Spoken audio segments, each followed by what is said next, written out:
ओम श्री श्री रामकृष्ण परमस्तु। सर्वभूतस्थमानं सर्वभूतानि चात्मानि इक्षते जगदुत्तमा सर्वत्र समदर्शन। आज पाठ करছি नरेंद्र भवनाथ एवं मास्टार কথোপকথন। मास्टार तखन बराहनगरे भागिनीर बाड़ीते छिलेन। ठाकुर श्री रामकृष्णके दर्शन करा अवधि सर्वक्षण ताहारই चिंता, सर्वदाई जेन से आनंदमय मूर्ति देखितेছেন ও তাহার সেই অমৃতময়ী কথা শুনিতেছেন। ভাবিতে লাগিল এই দরিদ্র ব্রাহ্মণ কীরূপে এই সব গভীর তত্ত্ব অনুসন্ধান করিলেন ও জানিলেন, আর এত সহজেই এই সকল কথা বুঝাইতে তিনি এ পর্যন্ত কাহাকেও কখনো দেখেন না। কখন তাহার কাছে যাইবেন ও আবার তাহাকে দর্শন করিবেন এই কথা রাত্রিকাল ভাবিতেছেন। দেখিতে দেখিতে বারবার আসিয়া পড়িল বরাহনগরের নেপালবাবুর সঙ্গে বেলা ৩টা-৪টার সময় তিনি দক্ষিণেশ্বরের বাগানে আসিয়া পৌঁছিলেন। দেখিলেন সে পূর্ব পরিচিত ঘরের মধ্যে ঠাকুর শ্রী রামকৃষ্ণ ছোট তক্তপোষের উপর বসিয়া আছেন। ঘরে এক ঘর লোক রবিবার অবসর হইয়াছে, তাই ভক্তেরা দর্শন করিতে আসিয়াছেন। এখনও মাস্টারের সঙ্গে কাহারও আলাপ হয় নাই। তিনি সবার মধ্যে এক পার্শ্বে আসন গ্রহণ করিয়াছেন। দেখিলেন ভক্ত সঙ্গে সহাস্যবদনে ঠাকুর কথা কহিতেছেন। একটি ঊনবিংশতি বর্ষ বয়স্ক ছোকরাকে উদ্দেশ্য করিয়া ও তাহার দিকে তাকাইয়া ঠাকুর যেন কত আনন্দিত হইয়া অনেক কথা বলিতেছেন। ছেলেটির নাম নরেন্দ্র, কলেজে পড়েন ও সাধারণ ব্রহ্ম সমাজে যাতায়াত করেন। কথাগুলো তেজ পরিপূর্ণ, চক্ষু দুটি উজ্জ্বল, ভক্তের চেহারা। মাস্টার অনুমানে বুঝলেন যে কথাটি বিষয়াসক্ত সংসারী ব্যক্তির সম্বন্ধে হইতেছে। যারা কেবল ঈশ্বর ঈশ্বর করে, ধর্ম ধর্ম করে, তাদের ওই সকল ব্যক্তিরা নিন্দা করে। আর সংসারে কত দুষ্ট লোক আছে, তাদের সঙ্গে কীরূপে ব্যবহার করা উচিত, এইসব কথা হইতেছে। শ্রী রামকৃষ্ণ নরেন্দ্রের প্রতি বললেন, নরেন্দ্র, তুই কি বলিস? সংসারী লোকেরা কত কি বলে, কিন্তু দেখ, হাতি যখন চলে যায় পেছনে কত জানোয়ার কত রকম চিৎকার করে, কিন্তু হাতি ফিরে যায় না। তাকে যদি কেউ নিন্দা করে, তুইও কি মনে করবি? নরেন্দ্র, আমি মনে করব কুকুর ঘেউ ঘেউ করছে। শ্রী রামকৃষ্ণ সহাস্যবদনে বললেন, না রে, অত দূর নয়। সকলের হাস্য, ঈশ্বর সর্বভূতে আছেন। তবে ভালো লোকের সঙ্গে মাখামাখি চলে, মন্দ লোকের কাছ থেকে তফাৎ থাকতে হয়। ভাগের ভিতরেও নারায়ণ আছে, তা বলে বাক্যে আলিঙ্গন করা চলে না। সকলের হাস্য, সকলে হেসে উঠল। যদি বলো বাঘ তো নারায়ণ, তবে কেন পালাবো? তার উত্তর, যাহারা বলেছে পালিয়ে এসো, তাহারাও নারায়ণ। তাদের কথা কেন না শুনি? একটা গল্প শুনি। কোনো এক বনে এক সাধু থাকেন, তার অনেকগুলো শিষ্য। তিনি একদিন শিষ্যদের উপদেশ দিলেন যে সর্বভূতে নারায়ণ আছেন। এইটি জেনে সকলকে নমস্কার করবেন। একদিন একটি শিষ্য হোমের জন্য কাঠ আনতে বনে গেছিল। এমন সময়ে একটা রব উঠল, কে কোথায় আছো পালাও, একটা পাগলা হাতি যাচ্ছে। সবাই পালিয়ে গেল, কিন্তু শিষ্যটি পালালো না। সে জানে যে হাতিও যে নারায়ণ, তবে কেন পালালো? এই বলে দাঁড়িয়ে রইল, নমস্কার করিতে স্তবস্তুতি করিতে লাগিল। এদিকে মাহুত চেঁচিয়ে বলছে, পালাও পালাও। শিষ্যটি তবুও নড়ল। শেষে হাতিটা সুরে করে তুলে নিয়ে তাকে একধারে ছুঁড়ে ফেলে দিয়ে চলে গেল। শিষ্য ক্ষতবিক্ষত হয়ে ও অচৈতন্য হয়ে পড়ে রইল।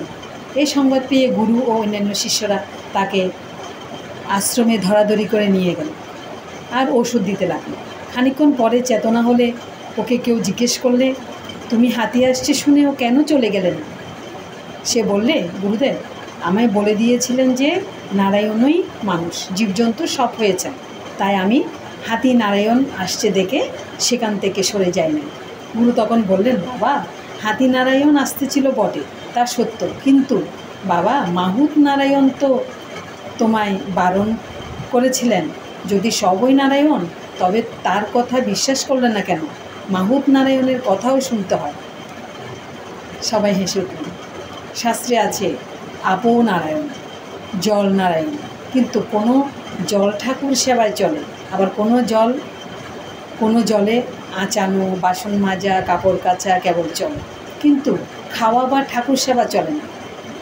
তেমনি সাধু অসাধু ভক্ত অভক্ত সকলেই হৃদয়ে নারায়ণ আছেন, কিন্তু অসাধু অভক্ত দুষ্ট লোকের সঙ্গে ব্যবহার চলে না, মাখামাখি চলে না, কারো সঙ্গে কেবল মুখের আলাপ পর্যন্ত চলে, আবার কারো সঙ্গে তাও চলে না।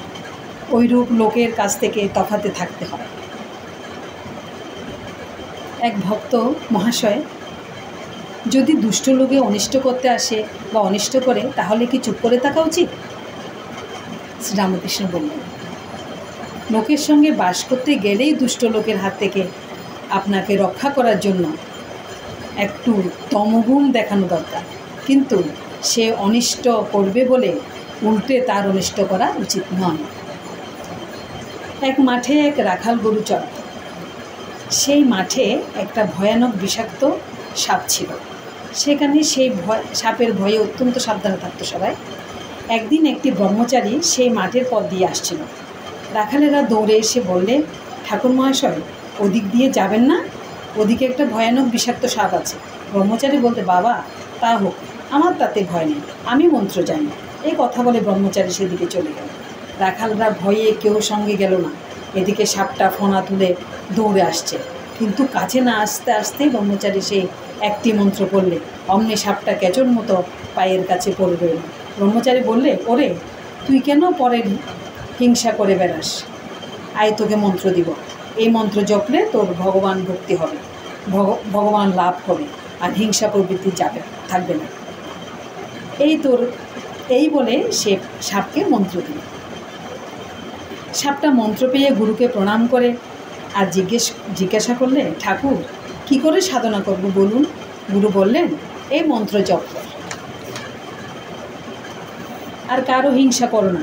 ব্রহ্মচারী যাওয়ার সময় বললে, আমি আবার আসবো।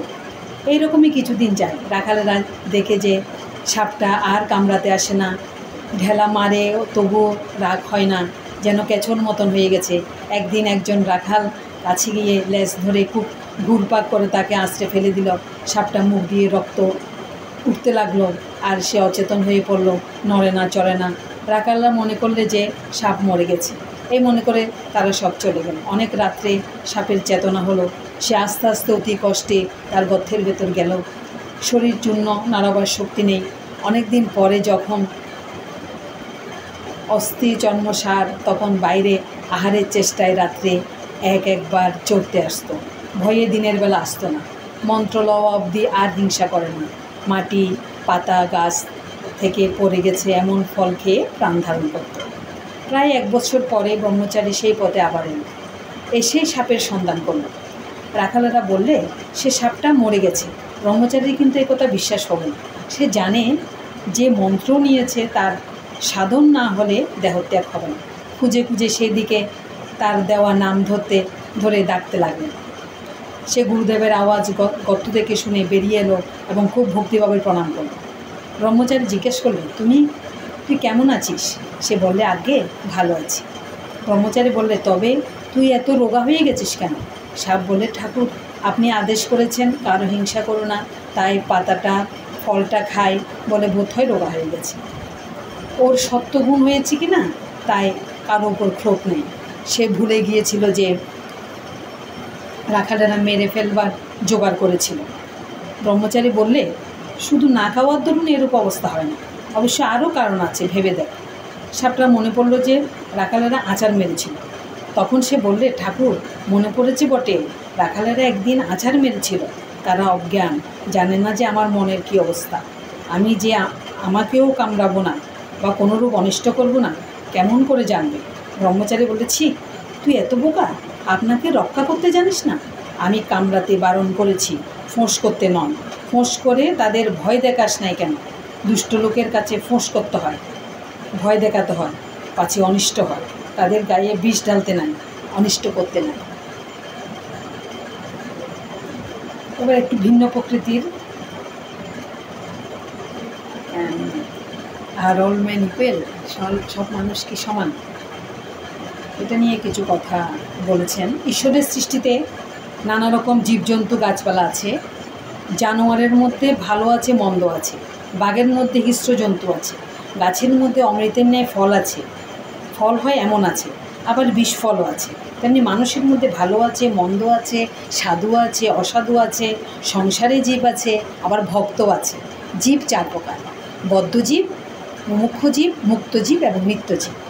নিত্যজীব হচ্ছে যেমন নারদাদি, এরা সংসারে থাকে জীবের মঙ্গলের জন্য, জীবদিগকে শিক্ষা দেওয়ার জন্য। বদ্ধজীব হচ্ছে বিষয়ে আসক্তি থাকে আর ভগবানকে ভুলে থাকে, ভুলেও ভগবানের চিন্তা করে না। মুমুক্ষুজীব হচ্ছে যারা মুক্ত হবার ইচ্ছা করে কিন্তু তাদের মধ্যে কেউ মুক্ত হতে পারে না, পারে কেউ পারে না। আবার মুক্তজীব হচ্ছে যারা সংসার কামিনী কাঞ্চনে আবদ্ধ নয়, যেমন সাধু মহাত্মারা, যাদের মনে বিষয় বুদ্ধি নেই আর যারা সর্বদা হরিপাদ ও পদ্ম চিন্তা করে।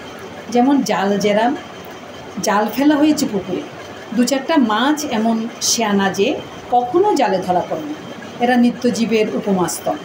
কিন্তু অনেক মাছ ওই জালে পড়ে, এদের মধ্যে কতগুলো পালাবার চেষ্টা করে, এরা মুমুক্ষুজীবের উপমাস্তর, কিন্তু সব মাছই পালাতে পারে না। 2-4টে ধপাং করে জাল থেকে বেরিয়ে পড়ে, তখন জেলেরা বলে ওই একটা মস্ত মাছ পালিয়ে গেছে। কিন্তু যারা জালে পড়েছে অধিকাংশই পালাতে পারে না আর পালাবার চেষ্টাও করে না, বরং জাল মুখে আর কোনো ভয় নাই, আমরা বেশ আছি। কিন্তু জানে না যে জেলে হর হর করে টেনে আড়াই তুলবে, এরাই বদ্ধজীবের উপমস্ত। সংসারী লোক বা বদ্ধজীব সম্পর্কে কী বলেছেন? বদ্ধজীবেরা সংসার কামিনী কাঞ্চনে বদ্ধ হয়েছে, হাত পা বাঁধা, আবার মনে করে যে সংসারের ওই কামিনী ও কাঞ্চনেতেই সুখ হবে আর নির্ভয়ে থাকবে, জানে না যে ওতেই মৃত্যু হবে।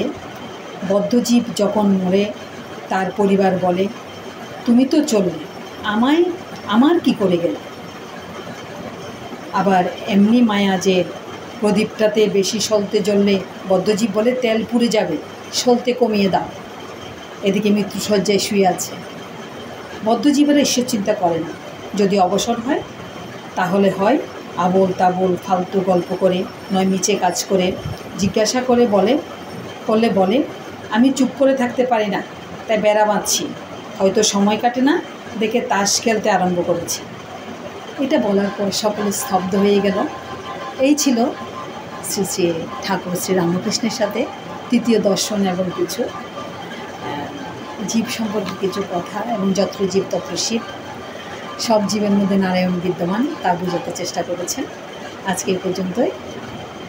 ওম শ্রী শ্রী রামকৃষ্ণ পরমস্তু। ধন্যবাদ সবাইকে।